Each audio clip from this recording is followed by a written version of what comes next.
ẹgbọ́n ohun tí Alhaji Wasiu Ayinde K1 The Ultimate sọ nípa bàbá Kébé Kwara Alhaji Kollington Ayinla Pasuma àti Saheed Osupa.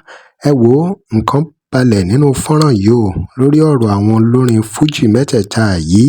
Ìhà wo ni wọ́n kọ sí àwọn mẹ́tẹ̀ẹ̀ta yìí nínú fọ́nrán ẹgbà yẹn àti ìhà tí wọ́n kọ sí wọn báyìí. Ẹ̀yin èèyàn wa, àwọn èèyàn béèrè oríṣiríṣi ìbéèrè wọ́n tú ọ̀rọ̀ jáde nígbà tí wọ́n wo fọ́nrán yìí o tí wọ́n gbọ́ ohun tí Alhaji Wasiu Ayinde sọ nípa bàbá Kébé Kwara yẹn Alhaji Kollington Ayinla àti ohun tí wọ́n sọ nípa Pasuma àti Saheed Osupa. Ṣé lórí ọ̀rọ̀ King of Music, King of Fuji ni gbogbo ọ̀rọ̀ yìí lé lórí? Ṣé lórí ọ̀rọ̀ ìhà tí wọ́n kọ síra wọn ni? Kí ló ṣẹlẹ̀ gangan? Ẹ wò fọ́nrán ìkún dẹ́dẹ́ o, ó kún fọ́ ẹ̀yin èèyàn wa, ẹ ó pàkàṣọ ó lágbára. Ẹ gbọ́ ohun tí Wasiu Ayinde sọ nínú fọ́nrán yìí, ẹ jẹ́ a jọ gbọ́. Kò sí reason fún mi láti ní animosity against Saheed Osupa. Méjì ni ẹni tẹ́ ń wò yìí. K1 The Ultimate tó ń kọrin ọ̀tọ̀. Èmi in my private self ọ̀tọ̀. Ṣùgbọ́n kò sí bí kankan nínú bí méjì ò ṣe ní máa wọnú ara wọn. Mi ò fi bá kankan nínú. Tí bá rí àìṣedédé èèyàn kò ná mi ní kankan láti hit at ó ń tàn mí yẹn pé báyìí ni àìṣedédé ti rí láàrẹ tó bá ti bẹ̀rẹ̀ explain ẹ̀ tó bá ti yé mi ẹsẹ̀kẹsẹ̀ àìṣedédé yẹn ṣe kí ni ó kú bẹ́ẹ̀ nìyẹn. So mi ìkẹ̀ṣẹ̀ fún Saheed Osupa wà láì tẹ́lá ìtumọ̀ bí láì rẹ̀ sí. Saheed mọ̀ ó mọ̀ kó ń wò ẹ́ bá ṣe kí ni ó mọ̀ kó ń wò ṣẹ́ mi. Ṣé ọ̀rọ̀ king of music no mind mi ó ti go too far than issue like that. Ibi tí mind mi wà is not about king of Fuji, king of music. It's about kí ni contribution èèyàn gangan lórí the said music. But one thing tí mo fẹ́ correct lójú gbogbo ní Fuji ni pé táwọn kan bá fi gbogbo yà ó láìpẹ́ pàṣójà wọn kọ lọ ó láìpẹ́ pàṣójà wọn kọ lọ ẹ̀rí ọmọ tó bá ṣípá nìyá ẹ̀ ń gbé. Kò sí kankan nínú wọn yìí náà tí mi ò ti extend good hand sí nínú wọn. Kò sí àti Abbas ni o àti Obesere ni o àti Pasuma ni o àti Rashidi Ayinde ni o fáàlì kan tí mo mọ̀ ni pé tí ó bá jẹ́ pé wọ́n máa ń bíyàn tí bàbá kan bá ń bíyàn ẹ̀gbọ́n wọn ni máa jẹ́. So and I should be able to lead by example. Àwọn nǹkan kan gbọ́dọ̀ wà tí wọ́n fi máa ń ṣe àgbà. Ìhàwó láti bẹ̀rẹ̀ kò ẹsọ díẹ̀ ṣókí nípa Fuji general Fuji zenith Kébé Kwara. Lára àwọn aṣíwájú tí mo pay homage fún Alhaji Kollington. Ìhà Alhaji Kollington tó pàápàá jùlọ tó wá kọ sí èmi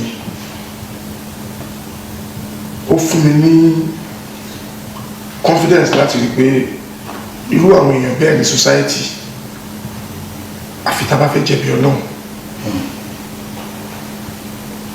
ẹ̀dá gbọ́dọ̀ tọrọ